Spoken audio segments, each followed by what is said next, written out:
मुझे बोल रहा है इंटीरियर्स कर लो, तो चलो इंटीरियर्स कर लेते। खुद का कुछ मेरा इंडिविजुअलिटी, खुद का मेरा कुछ चॉइस नहीं था, बिकॉज अंदर बहुत सारा द्वंद्व चल रहा था। और आई होप कि मेरी उम्र के मेरे सभी दोस्तों में वो सेम चीज़ें चलती हैं। तो मेरे सर ने मुझे बोला कि चलिए अभी आपके पास 2 मंथ का वेकेशन है, तो आप मेडिटेशन ज्वाइन कर लीजिए। और तब उस टाइम मैं बहुत ही अपने बड़े फिज़िकल चैलेंज से भी गुजर रही थी, मुझे बहुत सीवियर PCOD था। तो उन्होंने मुझे फुलटूशी मैडम से जोड़ा, उनका नंबर दिया और मैंने एक दिन उनसे कांटेक्ट करके उनसे मैं मिलने गई। तब वो रोटरी क्लब में क्लासेस लेती थी। तो फर्स्ट ऑफ ऑल जो अट्रैक्ट किया मुझे उनकी एक चीज़ कि वो इतनी ज़्यादा हैप्पीली उन्होंने मुझे ग्रीट किया। और मेरी लाइफ में तब इतने परेशानी थी और मेरे आसपास के लोग भी इतने परेशान रहते थे, तो लगता था कि यार लाइफ में सिर्फ परेशानी ही होती है। पहली बार किसी इंसान को मैंने इतना खुश मिजाज देखा तो मुझे बहुत अच्छा लगा। आप 40 डेज़ का एक्सपेरिमेंट करिए, अगर आपको लगता है कि आपकी लाइफ में कुछ भी चैलेंजेस हैं, ठीक नहीं हुए हैं, तो 41 डे में आप वापस खाना शुरू कर देना। तो आई सेड ओके, इतना तो मैं कर ही सकती हूँ।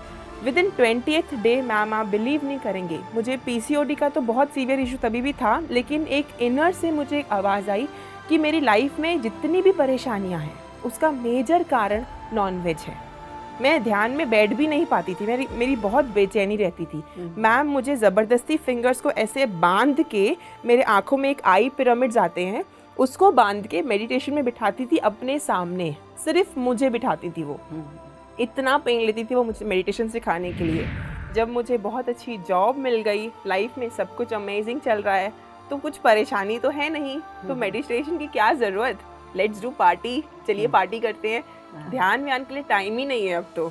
ऐसा मेरे साथ भी फेज़ हुआ था। 2013 से 14 के बीच में मैं मेडिटेशन से पूरी गायब हो गई थी।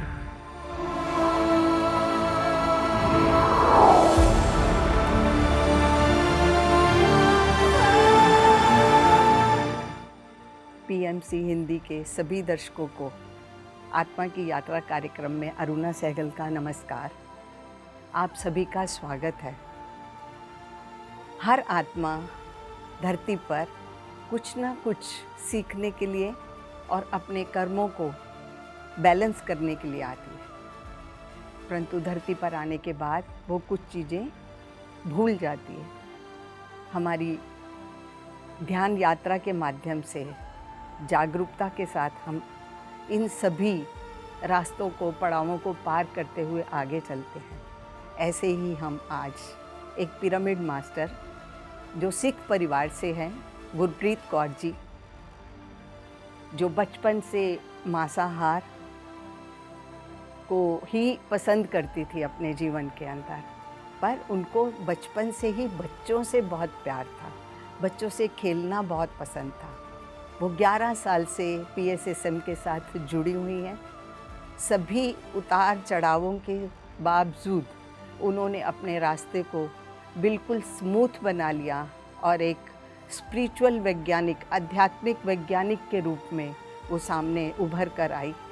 हम उनका स्वागत करते हैं आत्मा की यात्रा कार्यक्रम में। नमस्कार गुरप्रीत कौर जी, बहुत आपका बहुत स्वागत है आत्मा की यात्रा में। गुरप्रीत जी, जैसे कि आत्मा की यात्रा धरती पर शुरू होती है, हम आपकी यात्रा को जानना चाहते हैं कि किस प्रकार शुरू हुई। फर्स्ट ऑफ ऑल तो ये मेरा बहुत बड़ा सौभाग्य है कि मैं आज आप सभी के साथ अपनी आत्मा की यात्रा को शेयर करने आई हूँ। मैं 2012 से आपको बताना चाहूँगी, बिकॉज़ उसके बाद मैंने अपनी कॉन्शियसली अपनी सारी चीज़ों को अंडरस्टैंड किया, समझा कि मेरे साथ पास्ट में जो भी चैलेंजेस हुए, बचपन से जो भी परेशानियाँ हुई, उसका कारण क्या था। बिकॉज पहले तो मुझे समझ में नहीं आया था, मुझे लगता था कि ये तो परेशानी वाली ही लाइफ होती है, लाइफ का मतलब होता है लाइफ इज़ इक्वल्स टू परेशानी, प्रॉब्लम्स। बट 2012 में जब मैं ध्यान से जुड़ी। एक मिनट, मैं इसके बीच में आपको ज़रूर रोकना चाहूँगी जी। ऐसा समझना चाहते हैं आपसे कि आपका बचपन कैसा था। मैं वही आपको बताऊंगी। 2012 से पहले की भी हम जानना चाहते हैं।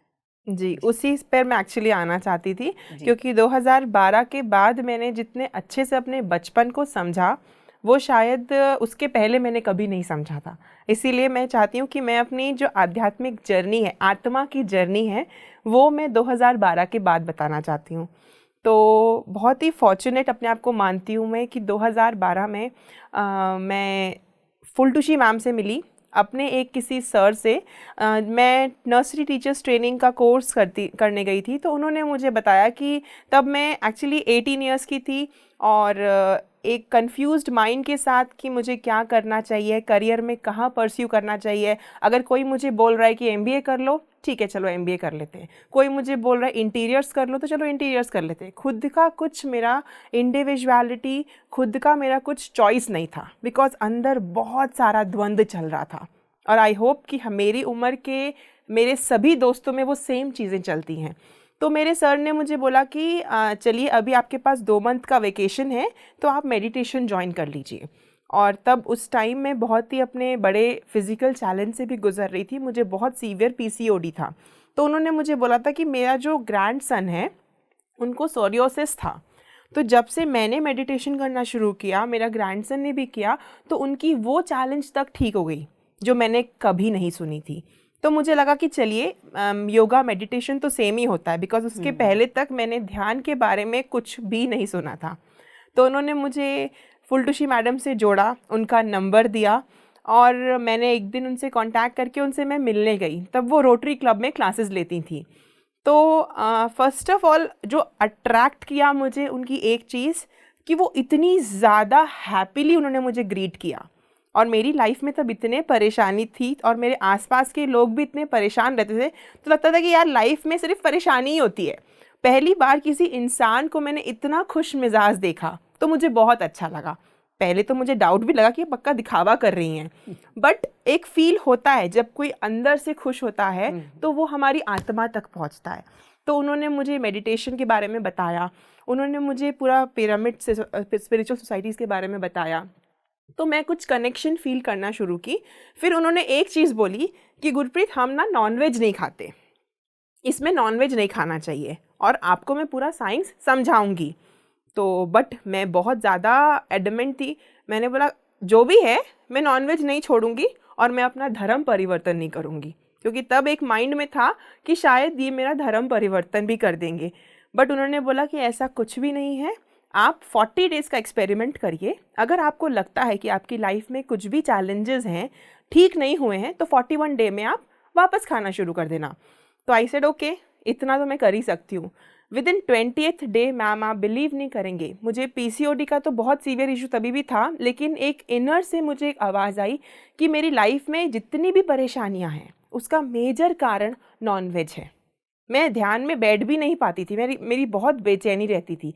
मैम मुझे ज़बरदस्ती फिंगर्स को ऐसे बांध के, मेरे आँखों में एक आई पिरामिड्स आते हैं, उसको बांध के मेडिटेशन में बिठाती थी अपने सामने, सिर्फ मुझे बिठाती थी वो। इतना पेन लेती थी वो मुझे मेडिटेशन सिखाने के लिए।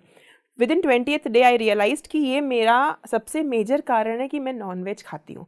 भले मेरी ज़िंदगी में ध्यान को मैं कंटिन्यू करूँ या ना करूँ, लेकिन अब मैं किसी भी जीव की हत्या नहीं करूँगी अपने स्वाद के लिए। तो मैंने वो चीज़ों को एकदम अपने गांठ बांध लिया। और विद इन 6 मंथ मेरी मॉम मुझे दवाई देती थी कि तुम खा लो और तुम्हारी जो पीसीओडी की चल रही है, लेकिन मुझे रोज़ मैम ने बोला था कि नहीं तुम एक्सपेरिमेंट करो। तो पता नहीं उनकी बातों पे मुझे बहुत विश्वास था, क्योंकि मैंने अपना एक हर्डल ओवरकम किया था। तो मैंने ना चुपके से साइलेंटली वो मेडिसिन को साइड रख दिया। मैंने मेडिसिन खाना छोड़ दिया बिना मेरी फैमिली को बताए। उनको लगता था कि मैं मेडिसिन खा रही हूँ। 6 मंथ में मेरा पीसीओडी ऑटोमेटिक नॉर्मल हो गया, मेरा वेट नॉर्मल हो गया, और मैं उस पीसीओडी के चलते मेरे अंदर बहुत ज़्यादा फ्रस्ट्रेशन भी था, मैं नेचुरली हैप्पी होने लगी। तो वो चीज़ें मेरी फैमिली को दिख रही थी, तुम क्या कर रही हो। तो मैंने उन्हें पहले तो मेडिसिन दिखाई कि मैंने कोई भी मेडिसिन नहीं खाई है, मैं अब केमिकल्स का उपयोग करना छोड़ चुकी हूँ पूरा। और आप लोगों को विश्वास नहीं था, इसलिए मैंने आप लोगों को नहीं बताया जब तक रिजल्ट नहीं आता। डॉक्टर्स को जब रिपोर्ट्स दिखाए वो भी शॉक कि इनका कैसे ठीक हो गया। तो ये मेरे साथ सबसे मेजर 6 मंथ में मेरे साथ ट्रांसफॉर्मेशन हुए। इसके साथ चलते चलते जब मैं और आध्यात्मिकता में आगे बढ़ने लगी तो मुझे बहुत सारे मेरे इनर ट्रॉमास मैंने देखे।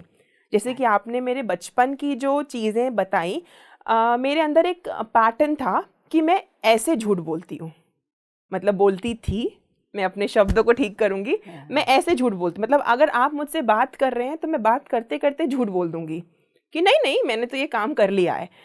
तो मुझे वो मेरा पैटर्न भी समझ में आया कि मेरे अंदर वो झूठ बोलने की आदत कैसे आई। तो मैं वापस मेडिटेशन की मदद से मैंने अपने उस पूरे पैटर्न को बचपन तक पूरा कुरेदा, उसको समझा।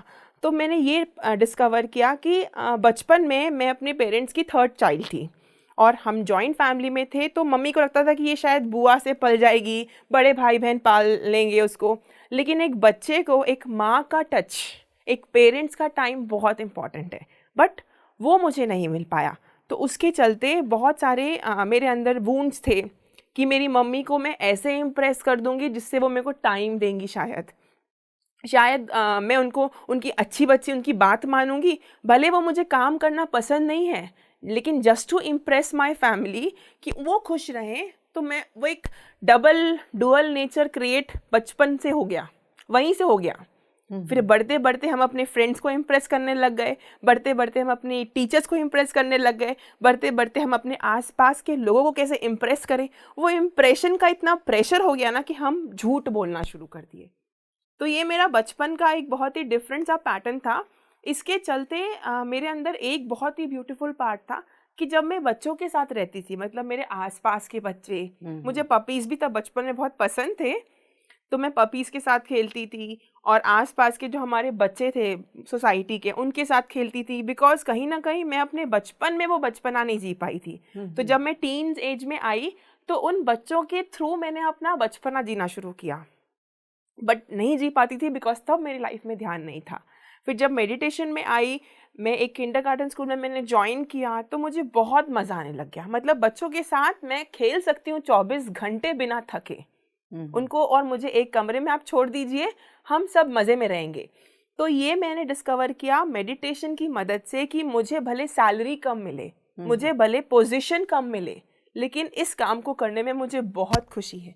मेडिटेशन ने मुझे ये सिखाया कि मुझे अब किसी को इम्प्रेस करने के लिए कुछ काम नहीं करना है। मुझे जो पसंद है, मुझे जो अच्छा लगता है करना, मैं वही करूँगी। दुनिया को जो बोलना है कि इसने अपना करियर वेस्ट कर दिया, जो भी है, आई डोंट केयर। तो वो एक कॉन्फिडेंस और वो सच्चाई के साथ जीने का कॉन्फिडेंस मेरा मेडिटेशन से आया। और मैंने अपने पूरे बचपन की जर्नी को, कि मैं ऐसी क्यों थी, मैं क्यों इम्प्रेस करती थी, मैं झूठ क्यों बोलती थी, वो सब मैंने डिस्कवर किया विद मेडिटेशन। तो ये मुझे बोल सकती हूँ कि यस, 2012 के बाद मैंने अपना वो इनर चाइल्ड को हील किया, जो कहीं ना कहीं मतलब बेहोशी में, दर्द में था, लेकिन जब मैं होश में आई ध्यान में आने के बाद, तो मैंने उसके हर एक पार्ट को हील किया। उसकी सारी झलकियाँ जो मुझे ध्यान के बाद दिखती थी कि मैं इतना झूठ क्यों बोलती हूँ, मैं लोगों को इतना क्यों इम्प्रेस करती हूँ, मतलब अगर मैं मेकअप भी कर रही हूँ तो जस्ट कि लोगों से अप्रिसिएशन मिले। तो वो सब चीज़ें मैं कनेक्ट कर पाई, मैं इतनी अवेयर हो गई कि मैं अपनी चीज़ों को, कि वो चीज़ों की शुरुआत कहाँ से हुई, राइट फ्रॉम माई चाइल्डहुड। तो मैं ऐसे अपने बचपन को मैं एक्सप्लेन करना चाहती थी। हाँ, नहीं आपका ठीक है कि हम आपकी जो भी हैबिट्स थी आपने उनको आगे जाके क्योर किया और समझा कि ये क्यों हैबिट्स हैं। क्या ये हैबिट्स जब आपने समझा और क्योर किया, ये आपके किसी पास्ट के साथ लिंक करता था? जब आपको समझ आई, आपकी रिकवरी में कौन सा पार्ट ऐसा था जो आपको आगे लेकर आया, आपको आसानी से रिकवर कर गया? रिकवरी में तो मैम एक्चुअली मेरी लाइफ में मल्टीपल चीज़ें हैं। मतलब ये जो पार्ट जो मैं आपको बता रही हूँ मेरे बचपन का, ये मुझे अभी तक समझ में आया कि ये मेरे इसी लाइफ का कंडीशनिंग था, इसी लाइफ की कंडीशनिंग थी। और इसमें कोई मैं पास्ट लाइफ का इन्वॉल्वमेंट नहीं बोलूँगी, बिकॉज ये इसी लाइफ में मैंने सोसाइटीज़ को, अपने आसपास को, जैसे लोगों को देखा वैसे एक बच्चा बदमाश बनता गया, उसका माइंड डेवलप होता गया, और वो वैसे लोगों को मैनिपुलेट करने के चक्कर में, उनको इम्प्रेस करने के चक्कर में मैं वैसी हो गई थी। It is not my past life. नहीं। आपने गुरप्रीत जी जैसे अपने बचपन को जो बाद में आके आपने जी लिया, मतलब कि वो भी एक ब्लॉक नहीं बचा आपका, आपकी मेडिटेशन में आने के बाद आपका वो ब्लॉक भी क्लियर हो गया। तो क्या ध्यान को आपने कंटिन्यू रखा अपने जीवन में? जी, ये भी एक बहुत ही अमेजिंग सा पार्ट है मेरी लाइफ में। 2012 में जब मेरा हेल्थ इशू ठीक हो गया, जब मुझे बहुत अच्छी जॉब मिल गई, लाइफ में सब कुछ अमेजिंग चल रहा है, तो कुछ परेशानी तो है नहीं, तो मेडिटेशन की क्या ज़रूरत? लेट्स डू पार्टी, चलिए पार्टी करते हैं। ध्यान व्यान के लिए टाइम ही नहीं है अब तो। ऐसा मेरे साथ भी फेज़ हुआ था। 2013 से 14 के बीच में मैं मेडिटेशन से पूरी गायब हो गई थी। और उसी के दौरान मुझे मेडिटेशन से बहुत अचीवमेंट्स भी मिले थे। मेरा हेल्थ इशू ठीक हो गया था। रायपुर के one of the best school ने मुझे हायर किया था एज अ किंडरगार्टन टीचर, और उसके बाद मुझे बहुत सारे अप्रिसिएशंस भी मिले थे बिकॉज ऑफ माय वर्क। तो वो चीज़ें इतनी अच्छी हो रही थी, तो मैंने धीरे धीरे मेडिटेशन से मैं बैकआउट कर रही, बिकॉज मुझे बहुत काम है, मेरा प्रोफेशनल करियर में मुझे बहुत टाइम देना है, तो हम अपने बेस को टाइम देना छोड़ देते हैं। तो ये मेरे साथ भी था। मैंने अपने बेस को वाटरिंग करना छोड़ दिया। उसके चलते वापस जो मेरी लाइफ थी फ्रस्ट्रेशन वाली, वो आई। एंड 2012 में मेरे साथ एक बहुत ही अमेजिंग सा सिचुएशन हुआ। 12 से 14 के बीच में मैं फुलटूशी मैम के साथ कनेक्टेड थी, बट जब मैं जॉब में आई तो थोड़ा सा डिस्कनेक्शन हो गया, मैं थोड़ा टाइम मेरा वहाँ लगने लग गया। 2014 में मैम अपनी डॉटर को उन्होंने बर्थ दिया, शुभांगी को। तो शुभांगी के साथ मेरा बहुत ही अमेजिंग एक्सपीरियंस था। मैं बोल सकती हूँ कि मुझे वापस मेडिटेशन में लाने का कारण इस शुभांगी। अच्छा। मैं एक दिन मैम के घर गई एंड शुभांगी वो सिर्फ 2 से 3 महीने की थी शायद, और मैं शुभांगी के पास बैठी और इसने मुझे इतना डीप एक्सपीरियंस करवाया मेडिटेशन का, वो बच्ची ने। उसके बाद से मुझे लगा कि मैं क्या कर रही हूँ, बोलते ना एक आई ओपनिंग चीज़। तो उस बच्ची का इतना अट्रैक्शन था कि मैं उससे मिलने के बहाने जाती थी मैम के पास। और मैम के पास जाना कि मतलब स्पिरिचुअलिटी से कनेक्टेड रहना ही है। वो मुझे कहीं ना कहीं फिर इन्वॉल्व रखती थी कि चलो यहाँ क्लासेस में जाते हैं, वहाँ जाते हैं। तो ऐसे चलते चलते मेरी लाइफ में वापस spirituality I because of Shubhangi 2014 में। बट 2 साल मैंने भी बहुत अप्स एंड डाउन्स देखे, पूरा वापस फ्रस्ट्रेटिंग लाइफ, अपना वर्क प्रोफाइल को मैंने पूरा डिस्टर्ब कर दिया था बिकॉज मैनेज ही नहीं हो रहा था। लगा था कि हम कर लेंगे बिना मेडिटेशन के, लेकिन नहीं हो पाया। मेडिटेशन से आपको जो आपका बेनिफिट्स मिले थे, और फिर दोनों में डिफरेंस था। जब आपने बोला कि फ्रस्ट्रेशन दोबारा वापस आ गई, तो जो आप मेडिटेशन कर रहे थे उसमें स्मूथनेस चल रही थी, और मेडिटेशन के छोड़ने के बाद उसके बीच के ड्यूरेशन में क्या अपना कुछ एक्सपीरियंस शेयर करेंगे? डेफिनेटली। मतलब 2013 और 14 के बीच में एक ऐसा फेज था कि मेरा वापस वो पीसीओडी के इशू वापस मतलब बढ़ चुके थे, बिकॉज मेरा वो थॉट पैटर्न तो रिलीज हो गया था, लेकिन वो वापस भी तो डेवलप हो सकता है ना। हमने जिस तरीके उसको डिलीट किया था वो वापस डेवलप हो सकता है। तो वो वापस धीरे धीरे हो रहा था, मेरा वापस वेट गेन हो रहा था। तो मैंने अपने अंदर वो चेंजेस देखे कि मैं वापस उसी लाइफ में जा रही हूँ। तो बट समझ में नहीं, बिकॉज हम इतने हेल्पलेस रहते हैं, मैं बोल सकती हूँ इतने सेल्फिश रहते हैं कि हम चीज़ों को वापस मुड़ के देखना ही नहीं चाहते कि हमारा बेस कहाँ से शुरू हुआ था। मुझे अगर ये अचीवमेंट मिली है, मुझे अगर ये इतनी अच्छी जॉब मिली है और ड्रीम बोल सकते हैं वो मिली है, तो उसके बाद भी मैं भूल चुकी थी ये मुझे कैसे मिली है। तो वो 2 साल के बीच में मेरा यही सब अप्स एंड डाउन्स चलते थे। मेरा काम का जो क्वालिटी था वो पूरा ख़त्म हो चुका था। मैं सिर्फ एक रोबोटिक लाइफ जीना वापस शुरू कर दी थी, और वो और बदतर हो गया था। बिकॉज एक बार अगर हम, ठीक है, हम नहीं जानते हैं सत्य को, वो डिफरेंट है, लेकिन सत्य को जानने के बाद हम उसको फॉलो नहीं करेंगे, वो ज़्यादा डेंजरस है। वो हम ज़्यादा ऊंचाई से फिर गिरते हैं, फिर ज़्यादा जोर से गिरते हैं। एग्जैक्टली। तो वही मेरे साथ था। हाँ। तो जैसे आप जोर से गिरने का एक्सपीरियंस भी आपने ले लिया, और फिर दोबारा उठने के लिए आपको शुभांगी का सहारा मिल गया जी। एक बहुत अच्छा आपके लिए एंजल बर्थ आया, जिससे कि आप और आगे के रास्ते में चलते रहे। तो अपने आगे के रास्ते में हमें बताइए। जी, ये वाली जो जर्नी है मेरी आगे की रास्ते वाली, 2014 के बाद ये और भी रोलर कोस्टर राइड है बोल सकती हूँ। क्योंकि 2014 के बाद ठीक है, मैं वापस मेडिटेशन में आ गई, लेकिन वो बोलते ना कि वो हला हल अब मेरा फिर से चालू हो गया। मेरे अंदर जितने भी कचरे थे, जितने भी चैलेंजेस थे, वो वापस एम्पलीफाई हो गए। मेरा जॉब तो चल रहा है, मेरा करियर भी चल रहा है, साइमल्टेनियसली अब मैं मेडिटेशन में आ गई हूँ। और अब मैंने चीज़ों में एक और चीज़ ऐड की, वो है सर्विस। मेरे को जितना टाइम मिलता था मैं अपने जॉब से आती थी, भले 1 घंटे मिले 2 घंटे मिले, मैं ज़्यादा कुछ तो नहीं कर पाती थी, लेकिन हमारे सेंटर में, हमारा एक सेंटर भी है रायपुर में, जोरबदा बुद्धा पिरामिड मेडिटेशन सेंटर, तो वहाँ पे हम ऑफलाइन क्लासेस करवाते थे। तो सेंटर में क्लासेस होती थी, तो क्लास आपको जैसे कि पता ही है, क्लासेस के पहले अरेंजमेंट्स बहुत सारे लगते हैं, साउंड सिस्टम और पूरा क्लीनिंग एंड एवरीथिंग। तो मैं जितना कर पाती थी मैं उतना करती थी। मैं धीरे धीरे क्लीनिंग करने लगी, साउंड सिस्टम अरेंजमेंट करने लगी। तो मेडिटेशन की सर्विस का मतलब यही नहीं कि हम क्लासेस लें, इट्स लाइक हम किसी भी तरह सपोर्ट करें। तो मुझसे जितना सपोर्ट हो पाता था मैं वो करती थी।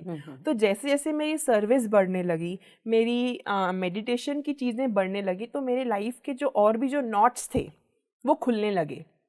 तो मेरी लाइफ में एक बहुत अमेजिंग सी चीज़ हुई कि 2015 और 16 के बीच में ना मुझे बहुत ज़्यादा मेजर चैलेंजेस होने लगे, इन द सेंस कि मुझे स्पिरिचुअलिटी में आने के लिए मुझे मेरे आसपास के लोगों से बहुत तकलीफ होने लगी। मतलब मेरे खुद के परिवार वाले बोलते थे कि आप क्या कर रहे हैं मेडिटेशन में जाके, क्यों जा रहे हैं आप मेडिटेशन में, या आपका माइंड वॉश कर रहे हैं। तो मैंने बोला कि माइंड वॉश अगर करते तो शायद मैं अभी कुछ करने लायक नहीं होती। मैं अगर रायपुर में इतने अच्छे से चीज़ों को मैनेज कर रही हूँ, बच्चों को पढ़ा रही हूँ और अपनी करियर के पीक में हूँ, तो इसको कोई माइंड वॉश तो नहीं बोलता है आई गेस। तो ये शायद आप राइट नहीं हैं। तो उन्हें फिर भी समझ में नहीं आया, वो अपने ही कंडीशनिंग्स में वो इतने स्ट्रांग थे। तो हमेशा रोज़ मैम एक बात बोलती थी कि गुरप्रीत, आपकी लाइफ में जो भी चैलेंजेस हैं हम किसी को ब्लेम नहीं कर सकते, आपको उसकी रिस्पॉन्सिबिलिटी लेनी है और कहीं ना कहीं आप ही उसका कारण है। तो मैं उनसे आके लड़ती थी, लिटरली मैं बोलती थी मैम लोग मुझे डांट रहे हैं, लोग मुझे मना कर रहे हैं कि आप मेडिटेशन में मत जाओ, और वो मुझे बहाने से रोक रहे हैं, तो इसमें मेरी क्या गलती है, मैं तो आना चाहती हूँ। तो उन्होंने मुझे बोला आप बैठो मेडिटेशन में एंड चेक योर इंटेंशंस, क्योंकि हमारा माइंड इतना शार्प बोल सकते हैं, इतना स्मार्ट है कि वो हमको इतनी ब्यूटीफुल पिक्चर्स दिखाता है, बट इंटरनली वो बहुत डीप अलग चीज़ें रहती है। तो मैं मेडिटेशन में बैठी और मैंने ये देखा कि मैं मेडिटेशन में सही में अभी थोड़ी सेल्फिश हो गई थी। कैसे? क्योंकि मुझे मेडिटेशन में आने के बाद एक फ्रीडम मिल रहा था, और वो फ्रीडम यूनिवर्स मुझे प्रोवाइड कर रहा था सो दैट मैं अच्छे से और यूनिवर्सल काम कर सकूं। लेकिन मैं उस फैसिलिटी का मिसयूज़ कर रही थी। मैं उस फैसिलिटी को कहीं ना कहीं अपना मूवी देखने चली जाती हूँ, थोड़ा सा फ्रेंड्स के साथ घूम लेती हूँ, और मेरे माइंड में वो सर्विस चली गई थी। भले मेरे एक्शंस में वो अभी तक नहीं पहुँचा था, लेकिन मेरे माइंड से सर्विस चली गई थी। तो वहाँ से बाहर वाले मिरर्स थे, दे आर सिंपली प्रोजेक्टिंग कि जो आपके अंदर, देखिए आपके अंदर चोर है तो हम आपके चोर को सपोर्ट कर रहे हैं। तो ऐसे मैंने जब चीज़ों को अंडरस्टैंड किया तो वापस मैंने वहीं पे चीज़ों को कट किया, माफ़ी मांगी एंड अपनी चीज़ों को वापस रिवाइव करने की कोशिश की। तो धीरे धीरे जो चैलेंजेस थे वो शांत हो गए कुछ टाइम के लिए, क्योंकि मैंने उस पर 100% वर्क नहीं किया था। मैंने उसको 100% बोलते हैं ना कि अंडरस्टैंड नहीं किया था। तो वो भी एक चीज़ था कि हाँ, हमें हर एक लेवल पे हमें मेडिटेशन बहुत ही ब्यूटीफुल मदद करता है अगर हम उसका यूज़ करें तो, प्रॉपर यूज़ करें तो हर एक आंसर मिलता है। ये सत्य है, हमारी ज़िंदगी का हर एक राज मेडिटेशन में है। और हम खुद ही हमेशा मुझे रोज़ मैम इसमें इंकरेज करती है कि गुरप्रीत तुम मेरे ऊपर डिपेंडेंट मत सोचो, तुम खुद मेडिटेशन करो, तुम खुद आंसर निकालो। तो हमेशा वो हमें यही एनकरेज करती थी कि आप अपने लाइफ के जो भी चैलेंजेस हैं उसको खुद डिस्कवर करो कि वो क्यों हुए हैं, and then you can solve it. तो वैसे मैंने इस चीज़ को टाइम बीइंग के लिए शांत कर दिया था। आपने जो एक बार आप दोबारा से मुड़ के एक दूसरे रास्ते पर जाना शुरू हो गई, सेवा को भी आपने लिया तो चैलेंज के रूप में, बट उसको भी आपने यूज़ करना शुरू कर दिया अपनी लाइफ के लिए। तो आपकी फैमिली के क्या रिएक्शंस थे? एक्चुअली मेरी फैमिली वो सब सिचुएशन की मिरर थी अगर हम आध्यात्मिकता से जाएंगे। लेकिन मैं आपको 2 तरीके से समझाना चाहूँगी। जब मैंने उसको बिना स्पिरिचुअल होके समझा, जब मैं उनको ब्लेमिंग मोड में समझ रही थी, जब मैं उन्हें क्रिटिसाइज कर रही थी कि इनकी वजह से मेरे अंदर ये सिचुएशन है, तो स्टार्टिंग में क्या हुआ कि 2015 और 16 के बीच में मुझे बहुत ही मेजर चैलेंजेस हुए। लाइक मेरी फैमिली को लगता था कि मैं पागल हो चुकी हूँ, क्योंकि मेडिटेशन की वजह से हमें नींद कम आती है। Half an hour of proper breath observation हमारा 6 to 7 आवर की नींद को कंप्लीट कर देता है। तो मैं रात को लेट नाइट मेडिटेशन करती थी, फिर मॉर्निंग में मेरी जॉब रहती थी, तो उनको लगता था ये सोती कब है, 3 से 4 बजे तक ये मेडिटेशन करती रहती है। बिकॉज मेरे पास सिर्फ रात रहती थी अपनी साधना करने के लिए, दिन भर मुझे काम रहता था और फिर सेंटर में मेरा अलग सर्विस का काम रहता था, तो मैं अपना खुद का टाइम डे भर में नहीं निकाल सकती थी। तो आई हैव डिसाइडेड कि मैं रात को अपनी साधना का टाइम रखूंगी। तो मेरी फैमिली में से आके लोग झांकते थे कि अरे ये सोती कब है, ये सोती क्यों नहीं है। तो उनको लगा कि मैं तो पागल हो गई हूँ। मतलब कोई बीमारी और नहीं लग गई। रात भर ये ध्यान करेगी बैठ के, सुबह काम पे जाएगी, और आजकल तो बोलती भी नहीं कि थक गई है, आजकल तो बोलती भी नहीं है कि इसका सर दुख रहा है। पक्का कुछ प्रॉब्लम है। मतलब लोगों को ज़्यादा खुश रहना भी इट्स लाइक कुछ तो गड़बड़ है। तो मैं कुछ नहीं बोली, और कुछ टाइम के बाद ना मुझे ऐसा लगा कि मैं जो दूध पी रही हूँ उसको पीने के बाद मैं सो जाती हूँ। मतलब मुझे यूजुअली इतनी बेहोशी वाली नींद नहीं आती है, लेकिन ये दूध पीने के बाद मुझे इतनी नींद आती है कि मैं सीधा सुबह मेरी नींद खुलती है। ऐसा 3-4 दिन मैंने ऑब्जर्व किया कि अरे मुझे आज नींद क्यों लग गई। 1 दिन हुआ, 2 दिन हुआ, 3 दिन हुआ, चौथे दिन मैंने क्या किया, मैंने उस दूध को साइड करना शुरू किया। इस दूध के चलते ना मुझे नींद आती है। वो दूध मेरी मॉम मेरे को देती थी। तो मैंने फिर धीरे धीरे देखा कि क्या हो रहा है, मतलब वाई मुझे ऐसे नींद क्यों आ रही है। फिर एक दिन चुपके से मैंने किचन में कुछ डिस्कवर कर लिया कि किचन में कुछ ऐसी चीज़ें पड़ी हैं जो मुझे नींद ला रही है।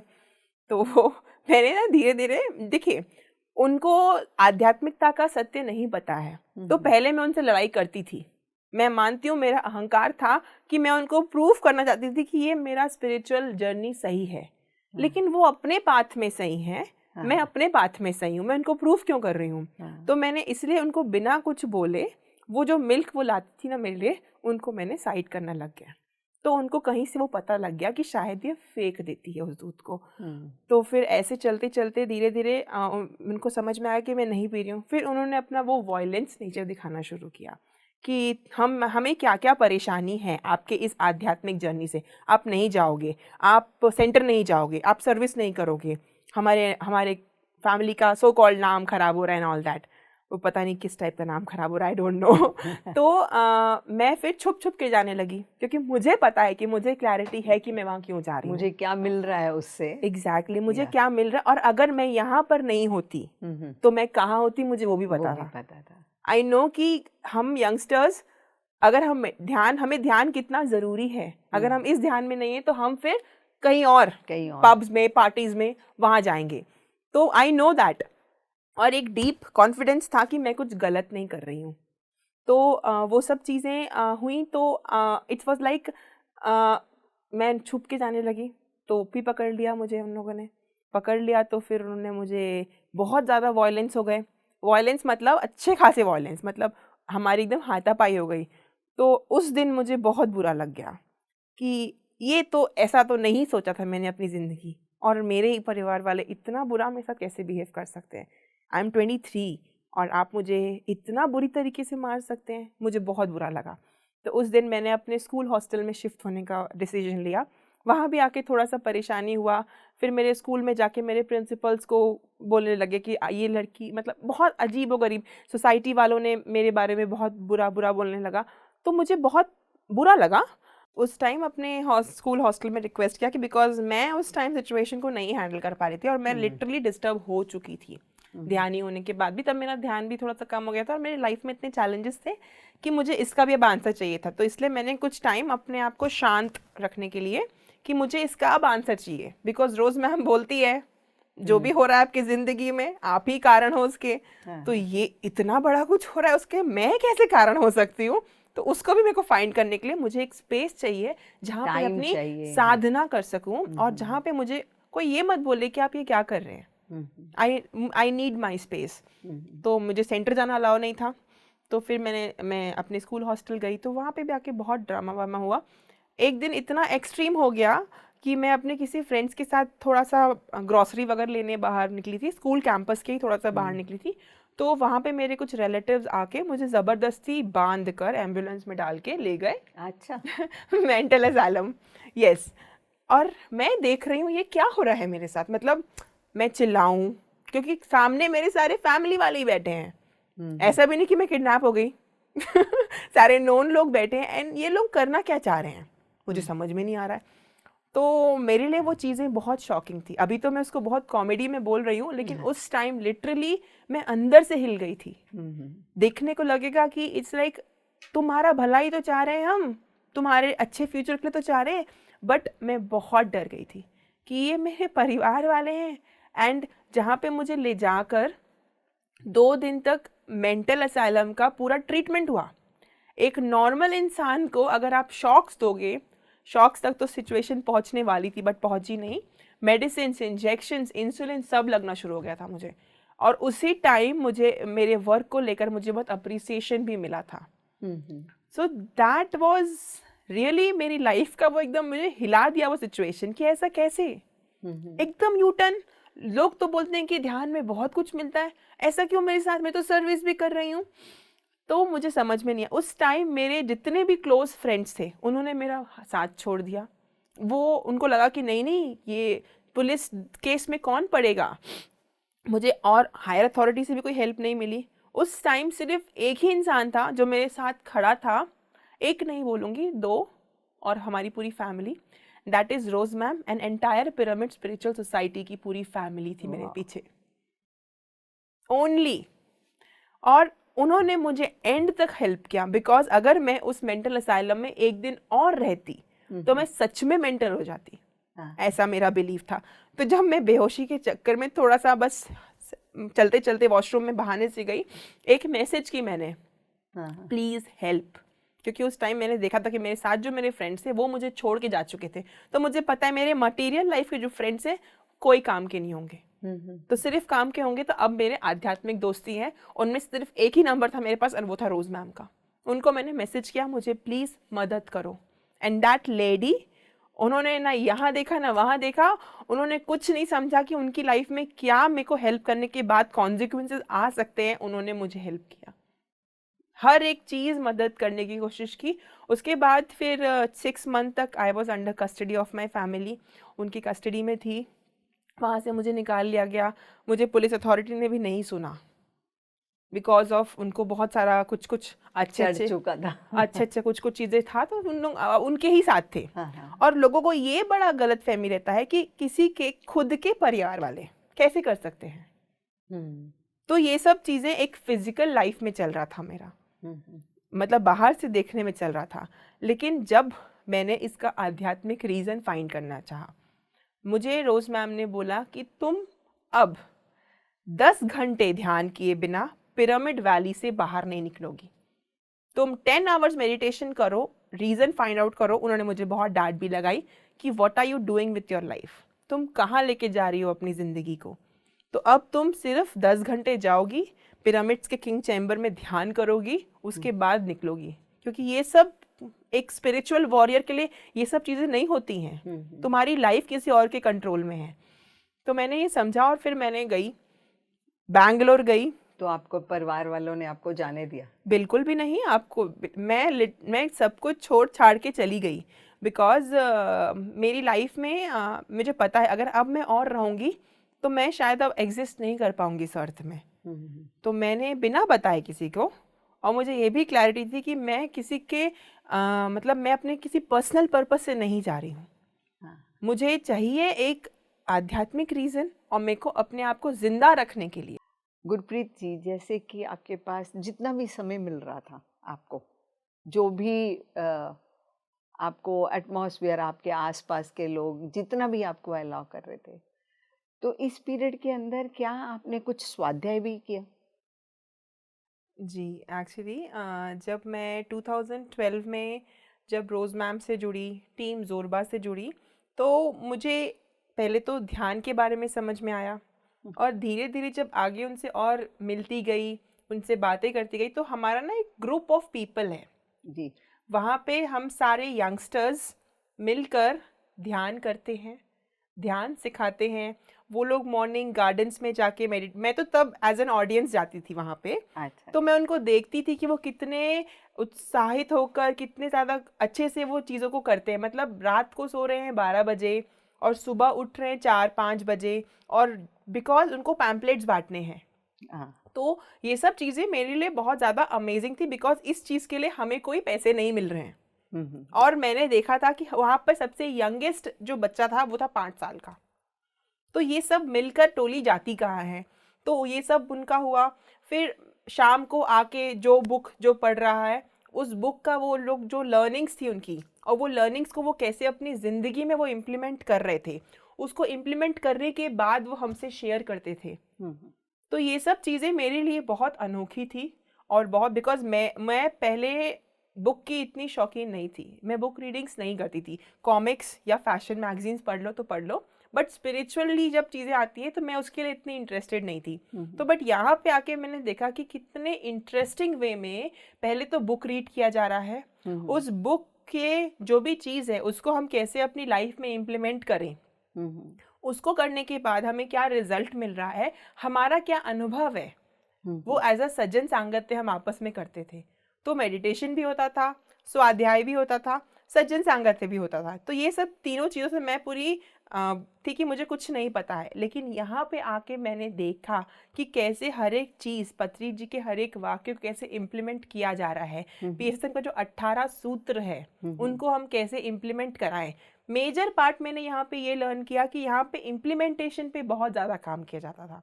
तो स्वाध्याय की मेरी आदत वहीं से पड़ी, और कैसे चीज़ों को अपनी लाइफ में इम्प्लीमेंट करना। मतलब बुक सिर्फ पढ़ना आसान है, लेकिन उस बुक की चीज़ों को अपने अंदर उतारना, अपने जीवन में उसको, जैसे कि मैंने फर्स्ट बुक जो पढ़ी थी, क्योंकि वो बुक बहुत पतली थी। क्योंकि मैं मोटी मोटी बुक पढ़ के मेरे को थोड़ा देख के ना थोड़ा टेंशन, अरे मैं कैसे ख़त्म करूँगी। तो मुझे मैम ने बोला कि तुम पढ़ो, पतली बुक पढ़ो। तो मैंने फर्स्ट ना पत्री जी की बेसिक्स बुक पढ़ी, उनकी कुछ आनापान सती के regarding what is meditation, master बनो, ये कुछ पतली पतली बुक्स थी। तो वो बुक्स मुझे बहुत अच्छी लगी, तो मैंने एकदम 20-25 पेज की तो बुक्स है, पढ़ लेते हैं, वो मैंने पढ़ ली, मुझे बहुत अच्छा लगा। बार उसके नोट्स बनाए, शेयर किया, वो भी मुझे अच्छा लगा। उसके बाद एक बुक मुझे मैम ने दी, द 4 एग्रीमेंट्स, डॉन मैगिल रूज की। तो उसमें जो चीज़ें थी, मतलब वो जो 4 एग्रीमेंट्स थे, वो मेरे लिए बहुत ही ज़्यादा लाइफ चेंजिंग थे। बिकॉज माइंड में इतना जजमेंट्स था, माइंड में इतने क्रिटिसिजम्स थे कि हमें लगता भी नहीं था कि हम ऐसे भी कर सकते हैं। तो वो बुक को जितना मैं पढ़ती गई, शेयर करती गई, देखिए हम ज़्यादा देर तक झूठ नहीं बोल सकते। अगर मैं बोलूँगी आपको कि मैडम हमें नो जजमेंट्स में जीना चाहिए, मैं आपको एक बार बोलूँगी, 2 बार बोलूँगी, तीसरी बार मेरी आत्मा बोलेगी कि गुरप्रीत तुम खुद ही तो जजमेंट करती हो, तुम बाकियों को क्या ज्ञान दे रही हो जी। तो वो जब मैं पढ़ती गई, और फिर जब मैम ज़बरदस्ती हमें ना शेयरिंग करवाती थी कि तुम बुक पढ़ तो लियो, अब तुम शेयर भी करो, चलो सबके सामने शेयर करो। तो मैं थोड़ी कम बोलती थी, जब पब्लिक स्पीकिंग से मेरा थोड़ा कम कॉन्फिडेंस नहीं था, but still she will make sure कि मैं शेयरिंग की हूँ जो भी मैं बुक पढ़ी हूँ। तो उन्होंने वहाँ से मेरी शेयरिंग स्टार्ट की, तो मैंने बोलना शुरू किया। जितना मैंने लोगों को शेयर करना शुरू किया, उतनी वो बुक मेरी ज़िंदगी में और उतरती गई। आपको क्लैरिटी मिलती गई उस बुक के बारे में। मुझे क्लैरिटी मिलती गई, और मुझे आसानी हुई उस बुक को अपने जीवन में उतारने के लिए, कि हमें अपने शब्दों के लिए कितना ज़्यादा वो कॉन्शियस रहना चाहिए।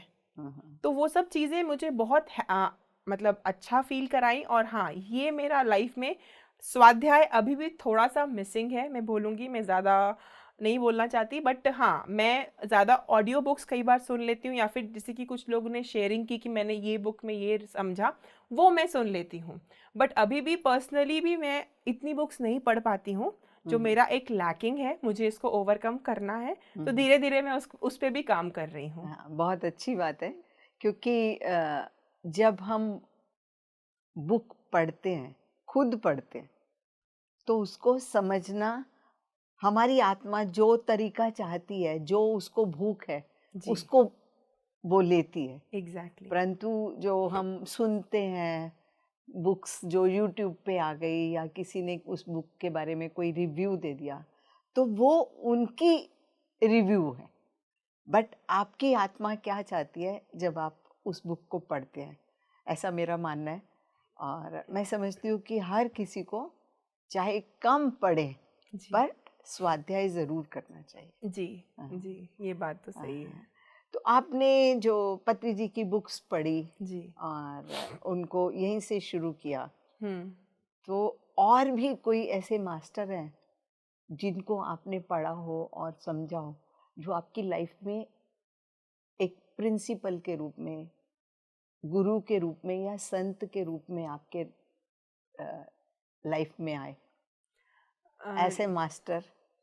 जी, एक्चुअली मैं आपको ये बताऊं कि पत्री जी इतना बड़ा ज्ञान का भंडार है ना, अगर उन्हीं को पढ़ लेंगे तो पूरा संसार उसी में समाहित हो जाएगा। बिल्कुल ठीक है। तो मेरा पहला अनुभव, जैसे कि मैंने बताया, मास्टर बनो, वो किताब का मेरा इतना अच्छा था कि वहाँ पे इतना ज़्यादा, मतलब मैं आपको ओवरऑल चीज़ों को बता रही हूँ कि मैंने उसमें से क्या सीखा। मेरे अंदर एक बहुत ही लो सेल्फ एस्टीम था। मेरे अंदर कुछ भी चीज़ों को, मतलब एक बोलते ना कि एक इनिशिएटिव लेने का कॉन्फिडेंस नहीं था, क्योंकि बचपन से ये चीज़ें मेरी, वापस मैं कनेक्ट करूँगी बचपन में, बिकॉज बचपन में वो एक रिस्पॉन्सिबिलिटी दिया नहीं जाता था। ये तो बच्ची है, ये तो छोटी है, नहीं कर पाएगी, बड़े भाई बहन है वो लोग कर लेंगे। तो वो बच्चे का धीरे धीरे ना अपने ऊपर से कॉन्फिडेंस ही चला जाता है कि ये कुछ कर पाएगी। तो वो चीज़ें मेरी बड़े होते तक रही। तो मुझे ये था कि मैं तो नहीं कर पाऊंगी, वो किसी भी लाइफ के टर्म्स में हो जाए, भले हम एक अच्छा पार्टनर चूजिंग के बाद में ले लें, या फिर हम एक जॉब को देख लें, या फिर कोई भी डिसीजन मेकिंग हो जाए। मुझे एक डीप डाउन मेरे को अंदर फियर था कि मैं नहीं कर पाऊंगी। बट जब मैंने वो मास्टर बनो बुक पढ़ी, और उसमें जब पत्री जी हर एक चीज़ में बताते हैं कि हमारा एक ही उद्देश्य, हमें मास्टर ही बनना है, हमें मास्टर की तरह ही अपनी ज़िंदगी को जीनी है। और एक आप, मतलब अगर आप रियली में ध्यान करते हैं तो you will live like a master. तो ये कुछ कुछ पॉइंट्स मुझे इतने ज़्यादा कनेक्ट किए, मुझे इतना कॉन्फिडेंस फील कराए कि हाँ, when Patri ji can become enlighten, when Rose ma'am can become enlighten, और यहाँ पे बहुत सारे PSSM मास्टर्स हैं जो अपनी आत्मा की इतनी अमेजिंग यात्रा कर रहे हैं, तो मैं क्यों नहीं कर सकती। तो मैंने वहाँ से, मुझे धीरे धीरे कॉन्फिडेंस बिल्ड होना शुरू हुआ, और मैंने और उस पर मेडिटेशन किया, अंडरस्टैंड किया, और मैंने शेयरिंग करना शुरू की। एक चीज़ बहुत ही अच्छी लगती है मुझे यहाँ पर कि लोग मतलब जैसे कि मैं PSSM को हम रोज़ मैम से बहुत ही ब्यूटीफुली समझा है। तो वो हमेशा ये बोलती हैं कि गुरप्रीत, तुम्हारे पास जो भी चीज़ आ रही है ना, वो शेयर करो। हमें लगता है कि हमारे पास कुछ नहीं है, लेकिन हमारे पास बहुत कुछ है, और जितना है उतना तो पहले देना शुरू करो। तो फिर मैंने उन्हें बोला कि मैं क्या दूँ, मैं पैसे दे दूँ? तुम्हें लगता है कि पैसे इज द लीस्ट थिंग? तुम अपना ज्ञान दो, तुम्हें जो अंडरस्टैंडिंग हो रही है, तुम अपने जीवन में जो हर एक पल में ध्यान के उपयोग, ध्यान का यूज कर रही हो, वो दो। तो मैंने फिर धीरे धीरे शेयरिंग करना शुरू की अपने मेडिटेशन के। जैसे कि हम लोग क्लासेस में जाते थे, हमारी वहाँ पर पहले तो हमारा एक छोटे से कमरे से हमारा शुरू हुआ सेंटर। हाँ, मैम के घर के ऊपर ही वो रूम था। वहाँ पे हम सब यंगस्टर्स आते थे अपने अपने चैलेंजेस के साथ। अरे हमें ये फील हुआ, हमें वो फील हुआ, एंड ये प्लेस इतनी ओपन फोरम थी ना हमारे लिए, क्योंकि हम हर किसी के साथ वो चीज़ें डिस्कस नहीं कर सकते। हमारे साथ अलग चैलेंजेस चलते हैं, बहुत डीप। तो उस चैलेंजेस के दौरान हम यहाँ पे इतना ओपनली अपने हर एक लाइफ के फेज को डिस्कस करते थे, और उसका हमें राइट सोल्यूशन भी मिलता था। कि तुम्हें पता है, इवन हम ये भी डिस्कस करते थे कि तुम्हें पता है कि मुझे आज तुमसे जेलसी हो गई, मुझे आज तुमसे जजमेंट आया। हम इतना ओपनली अपने दिल की बात को खोल के रखते थे, बिकॉज हमारे अंदर कोई कचरा फिर बचता ही नहीं था। तो ऐसे धीरे धीरे होते होते फिर हमारा सेंटर हुआ। फिर वहाँ पे हमारा पूरा ये स्वाध्याय, सज्जन सांगत्य 2012 में बहुत ही अमेजिंग सा एक कार्यक्रम टीम जोरबा ने ऑर्गेनाइज किया रायपुर में। अराउंड 200 लोगों ने उसे अटेंड किया। तब मैं तो न्यू ज्वाइन ही थी, बट मैंने उस कार्यक्रम के दौरान लोगों को काम करते हुए देखा। एक 5 साल का बच्चा से लेकर, मतलब वहाँ पे मैक्सिमम एज लिमिट थी 30। एक 5 साल से 30 इयर्स के बीच के लोगों ने पूरा काम किया, उस कार्यक्रम को ऑर्गेनाइज किया, और बहुत ही अमेजिंगली वो कार्यक्रम हुआ। वो हमारे सेंटर का इनॉग्रेशन था। तो वहाँ से मुझे एक बोलते ना एक नई दुनिया समझ में आई। जोश आ जाता है जब ये लोग कर सकते हैं तो हम क्यों नहीं कर एग्जैक्टली सकते। और ये लोग क्यों कर रहे हैं, क्या कारण है इसके पीछे। तो वो सब चीज़ें धीरे धीरे समझते समझते मेरा आगे बढ़ता गया और एक कॉन्फिडेंस आता गया कि हाँ ये एक राइट पाथ है। और फिर उसके चलते फिर मैंने स्वाध्याय के बारे में अंडरस्टैंड किया, सज्जन सांगत्य के बारे में अंडरस्टैंड किया और लाइफ के बहुत सारे मेजर लर्निंग्स लिए। उसी एक कमरे में हम सब जब आपस में डिस्कस करते थे, अपने अंदर के कचरे को हम शेयर करते थे। अपने अंदर के हैप्पीनेस को शेयर करना बहुत आसान है, लेकिन हमारे अंदर का जो चोर होता है उसको शेयर करना, उसको एक्सप्रेस करना, आई थिंक वो एक रियल करेज मांगता है।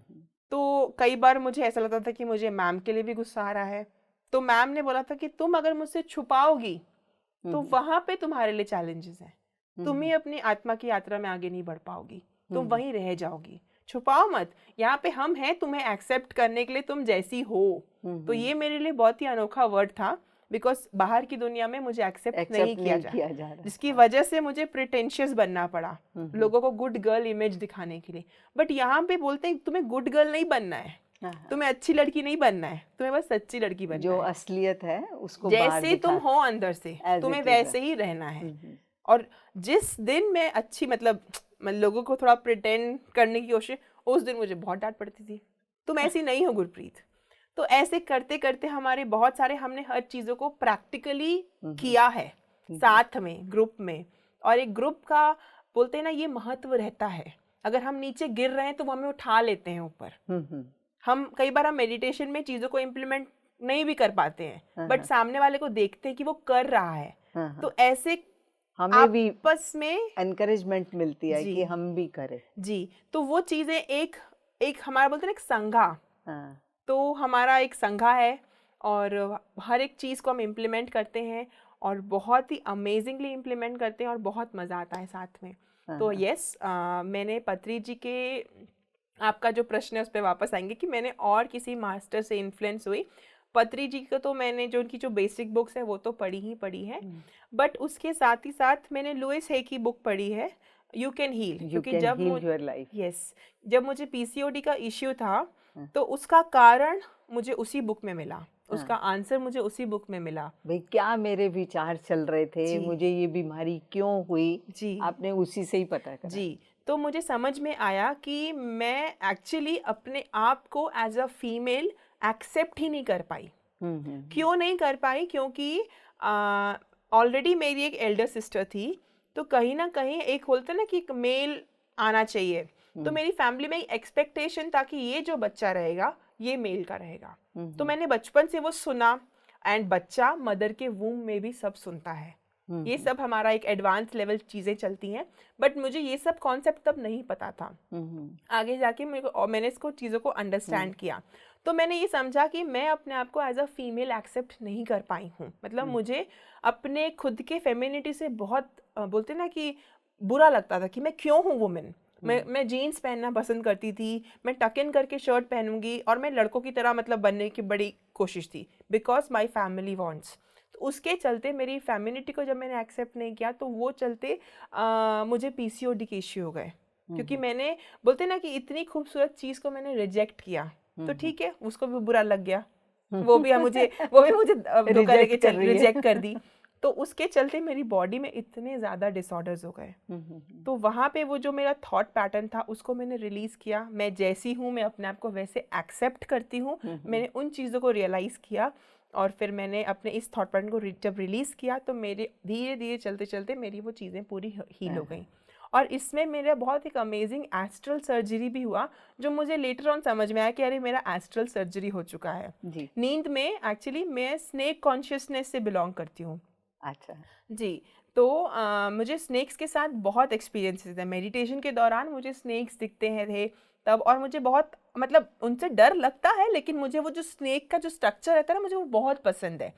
तो उसके चलते एक दिन जब मैं सो रही थी तो मुझे ऐसा लगा कि एक स्नेक इज़ हीलिंग मी, वो मुझे हील कर रहे हैं। और ये उसी 6 मंथ की बात है जब मैं स्टार्टिंग में आई थी 2012 में, जो 6 मंथ में मैंने पीसीओडी को ठीक किया था।